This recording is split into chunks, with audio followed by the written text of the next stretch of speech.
नमस्कार, मैं हूं रवि रंजन। आप देख रहे हैं इंडिया सिटी लाइव। हमारे साथ एक ऐसी शख्सियत है जो गरीब, लाचार, अनाथ और दिव्यांग लड़कों को उनके आईएएस आईपीएस बनने का सपना पूरा करते हैं। उस कोशिश में, उस मुहिम में लगे हुए हैं।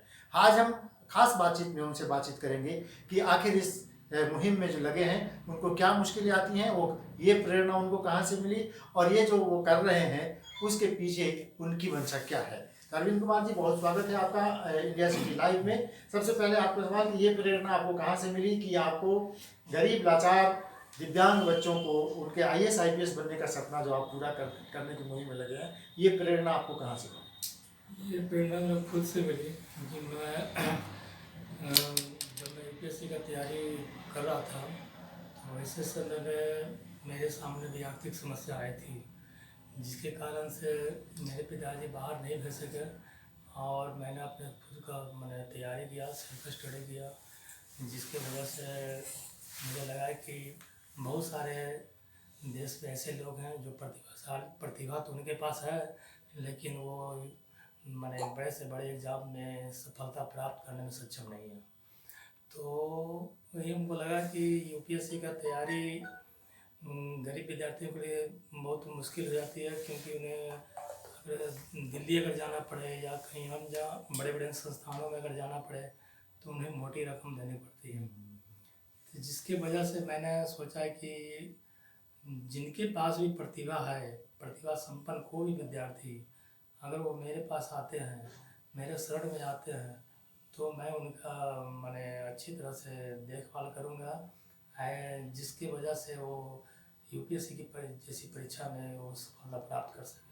तो इसके पीछे आप मान लीजिए आप फीस नहीं लेंगे, लेकिन उनकी किताबें और भी जो मटेरियल्स होते हैं, स्टडी मटेरियल, उनकी वो मैनेज करने में आपको मुश्किल होती होगी। तो क्या आपको कोई कहीं से कोई सहायता मिलती है या ये खुद आप मैनेज करते हैं? ऐसा है कि मेरे इंस्टीट्यूशन में कोई विद्यार्थी आते हैं वो कब पूछते हैं मुझसे कि मैंने कौन सी बुक पढ़नी है, कौन सी बुक नहीं पढ़नी है। मैं उन्हें यही बतलाता हूँ कि मेरे क्लासरूम में जो भी विद्यार्थी हैं, जो मैं भी पढ़ाता हूँ, वो आपका वही आपका स्टडी मटेरियल बन जाएगा। और चूँकि यूपीएससी एक एग्ज़ाम है, देश की एक सबसे बड़ी परीक्षा है, मतलब कॉम्पिटिटिव एग्ज़ाम है। तो उसमें है कि हर साल मैंने प्रत्येक वर्ष में अपने आप को अप टू डेट बनाना पड़ता है विद्यार्थी को। ऐसा नहीं है कि जो आप इस बार आपने अध्ययन किया, अगले साल उसी तरह से अपने आप अगर अध्ययन करते हैं तो आपको सफलता मिल जाएगी, ऐसा कुछ नहीं है। हर साल आपको नए तरीके से आपको तैयारी करने की ज़रूरत है, और अगर आप इसे करते हैं तो यूपीएससी की परीक्षा ऐसा नहीं है कि बहुत कठिन परीक्षा है। क्योंकि जब मेरे जैसा विद्यार्थी बिना कोई गाइडलाइन का, बिना किसी का सपोर्ट के मैंने यूपीएससी के एग्ज़ाम में अनेकों बार इंटरव्यू तक मैंने पहुंच पाया, तो अभी जो विद्यार्थी जो मेरे सामने आएंगे उनको तो मैं गाइड कर रहा हूँ, तो उनको सफलता प्राप्त करना तो कोई बड़ी मुश्किल मेरे विचार से तो नहीं होनी चाहिए। एक और सवाल है कि सुदूर गांव देहात से भी लड़के आते होंगे या पटना में रह के भी पढ़ते होंगे, तो कोई ऐसे कैसा स्थान है या कोई इंस्टीट्यूट है जो आपके संस्थान का नाम है कि कहाँ पर वो लड़के जाते हैं और क्या वो कहाँ, अगर आपसे मिलना चाहें तो वो कहाँ मिलें? मेरे इस इंस्टीट्यूट का नाम है आर्ट सिविल सर्विस क्लासेज, जहाँ का पता है Swami Vivekananda school, Bengali road, Mithapur B area, Patna है। तो यहाँ पर ऐसे आपके पास लड़के रह के, जैसे कई संस्थान ऐसे हैं जहाँ वो रहने खाने की भी व्यवस्था की हुई है, या वो आप डे स्कॉलर जो आते हैं पढ़ के चले जाते हैं, कैसी व्यवस्था है? मेरे यहाँ रहने की तो व्यवस्था नहीं है, वो तो व्यवस्था खुद करनी पड़ेगी। लेकिन अगर जहाँ तक फी की बात होगी तो उसमें उनको थोड़ा सा छूट मिल जाती है। मैंने कंसेशन करते हैं या पूरा फी फ्री करते हैं, जैसे दिव्यांग हैं या ये जो अनाथ बच्चे हैं उनके लिए? दिव्यांग अनाथ के लिए तो मुफ्त शिक्षा की व्यवस्था है, वो तो क्लियर है। लेकिन और भी बहुत सारे विद्यार्थी हैं जिनके पास प्रतिभा है, लेकिन फीस के अभाव में वो यूपीएससी की तैयारी करने में सक्षम नहीं है। वो मेरे पास आते हैं और मैं उनको मैंने अच्छी तरह से मार्गदर्शन अपना देता हूँ, तो करवाता हूँ। अभी आपके पास आपके इंस्टीट्यूट में कितने बच्चे हैं जो आपसे ले रहे हैं, ये शिक्षा ले रहे हैं? अभी मेरे इंस्टीट्यूट में 50-55 के रेंज में है विद्यार्थी जो कि मुझसे शिक्षा प्राप्त कर रहा है, और मैंने अच्छी तरह से उनकी तैयारी भी करी है। तो पिछले कुछ रिजल्ट भी होंगे जो आपने ये किया होगा कि कुछ लोग आपके यहाँ से गए और निकल गए, अच्छा किया उन्होंने। मैंने आर्ट सिविल सर्विस क्लासेस की स्थापना 2016 में की थी। ऐसा कोई साल नहीं रहा जब मेरे इंस्टीट्यूट से कोई विद्यार्थी की सफलता प्राप्त न हो। 2016 से लेकर अभी तक लगातार विद्यार्थियों ने सफलता प्राप्त की है।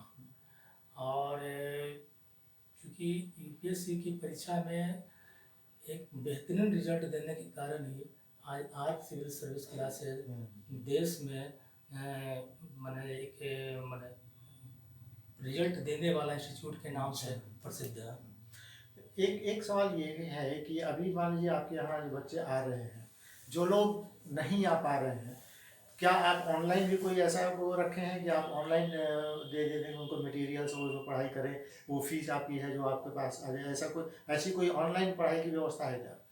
देखिए, ऑनलाइन पढ़ाई में तो यूपीएससी की तैयारी करा पाना मुश्किल है, लेकिन अगर अब वैसे कोई विद्यार्थी आते हैं तो उनको मैं कभी घर पर बुला लेता हूँ, कभी इंस्टीट्यूट पर बुला लेता हूँ, क्योंकि एक साथ इकट्ठा पढ़ाना तो मुश्किल है। तो मैंने कोरोना संकट को ध्यान में रखते हुए इन सब बातों पर ध्यान देना पड़ता है। एक सवाल, आखिरी सवाल मैं आपसे ये जानना चाहता हूँ कि जो विद्यार्थी आपके पास पढ़ने आ रहे हैं, वो तो आके आपके पास पढ़ रहे हैं, जो नहीं, जो जिनको संकोच हो रहा है, जिनके पास पैसे कम है, जो पटना तक नहीं पहुंच पा रहे हैं, उनके लिए कोई संदेश है आपको कि ये कोई बहुत मुश्किल परीक्षा नहीं है, ये कोई मुश्किल तैयारी नहीं है, हर कोई कर सकता है? अगर उन छात्रों के लिए कोई संदेश आप देना चाहते हैं तो। मैं छात्रों को यही संदेश देना चाहता हूँ कि यूपीएससी की परीक्षा बहुत कठिन परीक्षा नहीं है। अगर आप सही दिशा में अगर आप तैयारी करते हैं और अगर सही मार्गदर्शन मिल जाए तो यूपीएससी की परीक्षा आपके लिए कोई बड़ी परीक्षा के रूप में नहीं आएगी, सामने नहीं आएगी। तो ये थे अरविंद कुमार जी, जिनको भी मैं इंडिया सिटी लाइव की तरफ से ये कहना चाहूँगा कि जिन विद्यार्थियों को आईएएस आईपीएस का वो सपना देख रहे हैं, बनना चाहते हैं, तो अरविंद कुमार जी से ज़रूर मिलें। पटना में अरविंद कुमार जी एक ऐसी संस्थान चला रहे हैं जहां वो आपको इस तरह से गाइड करेंगे, इस तरह से आपकी तैयारी कराएंगे कि आप उस पर अपने सपने को पूरा कर पाएंगे। तो अरविंद कुमार जी जिस सपने को पूरा करने के लिए लगे हैं, अगर उनके साथ आपके सपने जुड़ जाएं तो निश्चित रूप से आपको सफलता मिलेगी। देखते रहिए हमारा ये चैनल इंडिया सिटी लाइव, और अगर आपको ये पसंद आए तो हमारे इस चैनल को सब्सक्राइब करें और लाइक ज़रूर करें।